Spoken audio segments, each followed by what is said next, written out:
Hello guys, welcome back to channel. ഇന്ന് നമ്മൾ ചെയ്യാൻ പോകുന്നത് pcbuild വീഡിയോ ആണ്. അത് കുറേ ദിവസം കഴിഞ്ഞിട്ട് ചെയ്യുകയാണ്. പിന്നെ ഈ pcbuildന്റെ പ്രത്യേകത എന്ന് വെച്ചാൽ 57K ആണ് ഇതിൻ്റെ ബഡ്ജറ്റ്. അതിൽ നമ്മൾ RTX 3050 ഗ്രാഫിക്സ് കാർഡ് വെച്ച് ചെയ്യാൻ പോവാണ്. അത് മാത്രമല്ലാണ്ട് നിങ്ങൾക്ക് 60 FPS അല്ല, ചില ഗെയിംസ് 100+ FPS കളിക്കാൻ പറ്റും, അതിൽ 1080p. അപ്പോൾ നമുക്ക് ടൈം വേസ്റ്റ് ചെയ്യാൻ നേരെ വീഡിയോയിലോട്ടോ.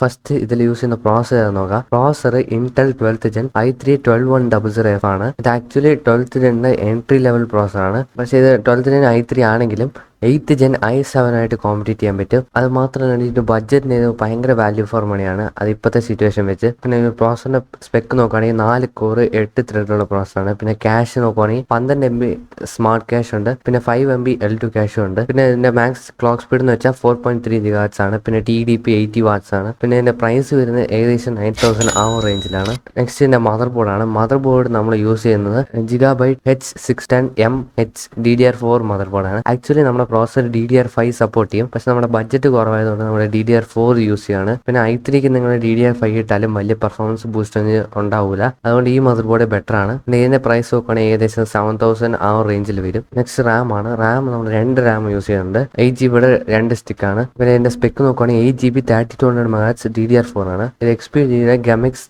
D30 3200 MHz ആണ്. നേരത്തെ 3000 MHz ആയിരുന്നു സ്റ്റാൻഡേർഡ്, പക്ഷെ ഇപ്പോൾ 3200 MHz ആയി. പിന്നെ കുറച്ച് ദിവസം കഴിഞ്ഞ് അത് 3600 MHz ആവും, പക്ഷെ അതിന് മുമ്പ് DDR4 പോകാൻ ചാൻസസ് ഉണ്ട്. പിന്നെ ഇതിന്റെ പ്രൈസ് നോക്കുകയാണെങ്കിൽ ഏകദേശം 2400 ആണ്. ഇത് 2 സ്റ്റിക്ക് ആകുമ്പോൾ 4800 ആണ്. പിന്നെ ഗ്രാഫിക്സ് കാർഡ് ഞാൻ നേരത്തെ പറഞ്ഞ പോലെ RTX 3050 ആണ്. പിന്നെ ഇതിന്റെ സ്പെക്ക് നോക്കുകയാണെങ്കിൽ 8GB GDDR6 with ray tracing cores and tensor cores എല്ലാ കോഴ്സും ഉണ്ട്. പിന്നെ ഇതിന്റെ പെർഫോമൻസ് നോക്കുകയാണെങ്കിൽ ചില ഗെയിംസ് 100+ FPS കിട്ടും, അത് 1080p. പിന്നെ ഇതിന്റെ പ്രൈസ് ഏകദേശം 27 to 28K ഉണ്ടാവും. പിന്നെ സ്റ്റോറേജ് നമ്മൾ എപ്പോഴും SSD ആണ് എടുക്കുന്നത്. പിന്നെ നമ്മൾ ചൂസ് ചെയ്യുന്ന SSD എന്ന് വെച്ചാൽ കിങ്സ്റ്റന്റെ A4ന്റെ 240GB ആണ്. ഇതിന്റെ റേറ്റ് ഏകദേശം 2000. അടുത്ത് നമ്മൾ XMBS നോക്കുകയാണ്. SMBS നമ്മൾ യൂസ് ചെയ്യുന്നത് ജിഗാബൈറ്റിന്റെ P550 550 വാട്ട് SMBS ആണ്. നമ്മളിപ്പോൾ ബിൽഡ് ചെയ്ത PCക്ക് ഇത് മോർ ദൻ ഇനഫ് ആണ്. പക്ഷെ നിങ്ങൾ അപ്ഗ്രേഡ് ചെയ്യുവാണെങ്കിൽ കുറച്ചുകൂടി കൂടിയ വാട്ട്സ് ഉള്ള പവർ സപ്ലൈ യൂസ് ചെയ്യുന്നത് ബെറ്റർ ആയിരിക്കും. പിന്നെ ക്യാബിനറ്റ് ഞാൻ ഒന്ന് സജസ്റ്റ് ചെയ്യുന്നത് നിങ്ങൾക്ക് ഇഷ്ടമുള്ള ചൂസ് ചെയ്യാം. നെക്സ്റ്റ് നമ്മുടെ വീഡിയോ അടുത്ത സെക്ഷൻ ബെഞ്ച് മാർക്സ് ആണ്. ഫസ്റ്റ് നമ്മൾ നോക്കുന്ന ഗെയിം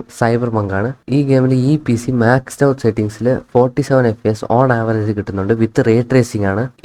ഇത് നല്ല പെർഫോമൻസ് ആണോ എന്ന് ചോദിച്ചെങ്കിൽ ഇത് ആക്ച്വലി നല്ല പെർഫോമൻസ് ആണ്. പിന്നെ സെറ്റിംഗ്സ് ഇതിലേക്ക് കുറച്ചാൽ ഏകദേശം 100+ FPS ആവറേജ് കിട്ടുന്നുണ്ട്. അഗൈൻ ഈ പ്രൈസിന് ഇത് നല്ല പെർഫോമൻസ് ആണ്. നെക്സ്റ്റ് ഗെയിം നമ്മൾ നോക്കുന്ന RDR2 ആണ്. RDR2 മാക്സ്ഡ് ഔട്ട് സെറ്റിംഗ്സിൽ 44 FPS ഓൺ ആവറേജ് കിട്ടുന്നുണ്ട്. ഈ ഗെയിം ഭയങ്കര ഇന്റൻസീവ് ആണ്.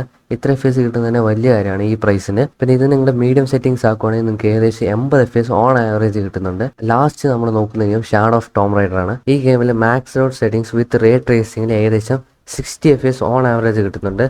അത് നമ്മൾ ലോ സെറ്റിംഗ്സ് വെച്ചാൽ ഏകദേശം 144 FPS കിട്ടുന്നുണ്ട്. പിന്നെ ഇതും ഒരു വലിയ FPS കൗണ്ടാണ്. പിന്നെ ഇത്ര നേരം പറഞ്ഞൊക്കെ ഹൈ ഗ്രാഫിക്സ് ഗെയിംസ് ആണ്. അത് AAA ടൈറ്റിൽസ് കളിക്കുകയാണെങ്കിൽ നിങ്ങൾക്ക് ഇതിനെക്കാട്ടിലും കുറേ FPS കിട്ടും, 200 300 അതുപോലത്തെ FPS കിട്ടും വാലറന്റിലൊക്കെ. അപ്പോൾ ഈ വീഡിയോ ഇഷ്ടപ്പെട്ടെങ്കിൽ ലൈക്ക്, ഷെയർ, സബ്സ്ക്രൈബ് ചെയ്യുക. And thanks for watching.